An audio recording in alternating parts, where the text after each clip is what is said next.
हमने हमेशा सुना है कि कास्टिज्म यानी जातिवाद एक हिंदू धार्मिक प्रथा है जो हमेशा से थी। लेकिन क्या आप जानते हैं कि जातिवाद जो हम देखते हैं वह हिंदू धर्म के द्वारा नहीं बल्कि ब्रिटिशर्स के द्वारा लाया गया था। आज हम देखेंगे कैसे ब्रिटिशर्स ने अपने रूल के दौरान जातिवाद को बढ़ाया और कैसे ये एक सोशल सिस्टम बन गया। सबसे पहले हम थोड़ा हिंदुइज्म के बारे में समझते हैं। हिंदू धर्म एक एंशिएंट और डाइवर्स धर्म है। इसमें कई प्रथाएं और फिलॉसफीज हैं और कास्ट सिस्टम जातिवाद जो हम वर्ण व्यवस्था के नाम से जानते हैं वे वो हिंदू धर्म का एक हिस्सा था। लेकिन ये वर्ण व्यवस्था जो ब्राह्मण्स, क्षत्रिय, वैश्य और शूद्र को डिफाइन करती थी कभी भी इतनी रिजिड और डिस्क्रिमिनेटरी नहीं थी। वर्ण व्यवस्था में लोगों को उनके काम के हिसाब से कैटेगराइज किया गया था।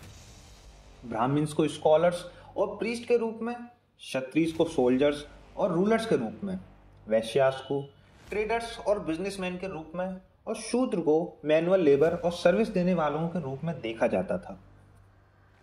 ये सिस्टम सामाजिक रूप से एक बैलेंस बनाने के लिए था, लेकिन ये सिस्टम पूरी तरह रिजिड नहीं था और टाइम के साथ लोग एक जाति से दूसरी जाति में भी शिफ्ट करते थे।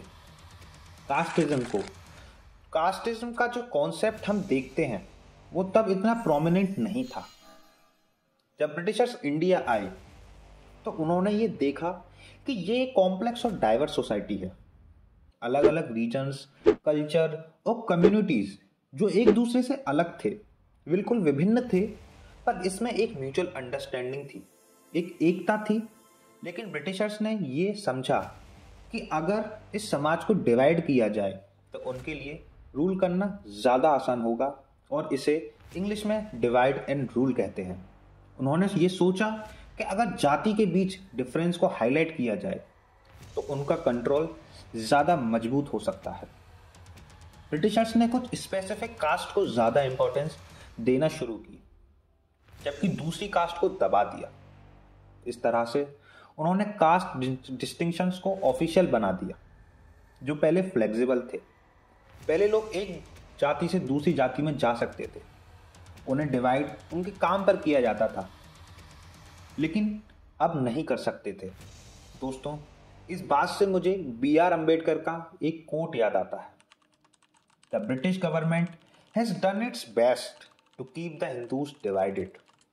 It has done this by creating a system of permanent inequalities based on caste, which has made it impossible for the untouchables to ever be treated as equals. दोस्तों, ब्रिटिशर्स का दूसरा स्टेप था census. 1871 में Britishers ने पहली बार India में caste census किया और इसमें कास्ट को एक इंपॉर्टेंट कैटेगरी बना दिया। पहले कास्ट एक फ्लूइड कॉन्सेप्ट था। लोग अपने प्रोफेशन के हिसाब से अपनी पोजीशंस को डिफाइन करते थे और जाति के बीच का गैप उतना बड़ा नहीं था। लेकिन जब ब्रिटिशर्स सेंसस ने कास्ट को एक परमानेंट आइडेंटिटी बना दिया तो ये रिजिड और अनचेंजेबल हो गया। और दोस्तों, आज भी कुछ पॉलिटिकल पार्टीज कास्ट सेंसस कराने को फोर्स कर रही हैं। क्या इसका मतलब वो इंडिया को डिवाइड करने का काम कर रही हैं? इसका आंसर आप हमें कमेंट सेशन में दीजिएगा। ब्रिटिशर्स ने यह सोचा कि अगर कास्ट को एक फिक्स कैटेगरी बनाया जाए तो लोगों को इजीली कंट्रोल किया जा सकता है। उन्होंने कास्ट को इतना रिजिड बना दिया। आज भी हम उसी सिस्टम में जीते हैं जिसे ब्रिटिशर्स ने स्टैब्लिश किया था। ब्रिटिशर्स ने सिर्फ कास्ट को डिवाइड नहीं किया, उन्होंने कुछ कास्ट ग्रुप को अपना सपोर्ट दिया। जैसे ब्रिटिशर्स ने ब्राह्मण्स और राजपूत को अपने सपोर्टर्स बनाया और उन्हें पावर और प्रिविलेज दी। उन्होंने कुछ कास्ट ग्रुप को पॉलिटिकल और एडमिनिस्ट्रेटिव पोजीशन में भी रखा था ताकि उनका लॉयल्टी बना रहे। इस तरह से ब्रिटिशर्स ने कास्ट को अपने रूल को मजबूत करने का एक टूल बना दिया। जितना ज़्यादा डिवाइड करेंगे उतना आसान होगा लोगों को रूल करना। ब्रिटिशर्स के आने के बाद कुछ क्रिश्चियन मिशनरीज ने कास्टिज्म के खिलाफ आवाज़ उठाई थी, लेकिन ये रिफॉर्म भी काफ़ी कॉम्प्लेक्स था क्योंकि इनका पर्पस सिर्फ कास्ट डिस्क्रिमिनेशन को दूर करना नहीं था। उन्होंने हिंदू धर्म को टारगेट करते हुए कास्टिज्म को हिंदू का एक इंटीग्रल हिस्से के रूप में प्रेजेंट किया। दोस्तों, आप सोचिए कि ये अप्रोच कितनी डेंजरस थी, क्योंकि ये कास्टिज्म को सिर्फ हिंदू धर्म का एक हिस्सा समझने की गलत सोच को बढ़ावा देती थी। कास्टिज्म जो एक सोशल इशू था, जातिवाद रिलीजन इशू के रूप में देखा गया, जो बाद में पॉलिटिकल और सोशल मूवमेंट में कंफ्यूजन क्रिएट कर गया। इंडिया को जब आज़ादी मिली तो ब्रिटिशर्स का इन्फ्लुएंस अभी भी बहुत गहरा था। ब्रिटिशर्स ने कास्ट को इतना डीपली रूटेड बना दिया कि उससे निकलना आसान नहीं था। इसलिए डॉक्टर बी आर अम्बेडकर, जो खुद एक दलित थे, उन्होंने जातिवाद के खिलाफ बैटल को समझा और इसके अगेंस्ट फाइट की। अम्बेडकर ने हमारे कॉन्स्टिट्यूशन में अनटचेबिलिटी को इलीगल डिक्लेयर किया और सबको बराबरी का अधिकार दिया। आज भी जातिवाद काफ़ी जगह है और हमें ये समझना होगा कि जातिवाद एक सोशल कंस्ट्रक्ट है जो ब्रिटिशर्स के द्वारा इस्टेब्लिश किया गया था। हिंदुइज्म का असली एसेंस कभी भी लोगों को डिवाइड करना नहीं था। कास्ट सिस्टम का एवोल्यूशन ब्रिटिश रूल के टाइम में ज़्यादा रिजिड हुआ और ये आज भी हमारे समाज में इम्पैक्ट डाल रहा है।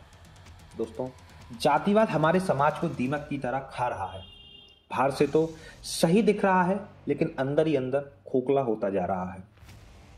हम सबको ये याद रखना होगा कि कास्टिज्म यानी कि जातिवाद रिलीजन से अलग करके समझना जरूरी है। कास्ट एक कॉलोनियल लेगेसी है जिसे हमें तोड़ना है और हम सबको अपने राइट्स के लिए, अपनी इक्वालिटी के लिए स्टैंड लेना होगा। तो दोस्तों, जो भी आप कास्टिज्म के बारे में सोचें या फिर इससे रिलीजियस एंगल से देखें, याद रखें कि इसका असली रूट ब्रिटिशर्स के कॉलोनियल रूल में थी, ना कि हिंदुइज्म में।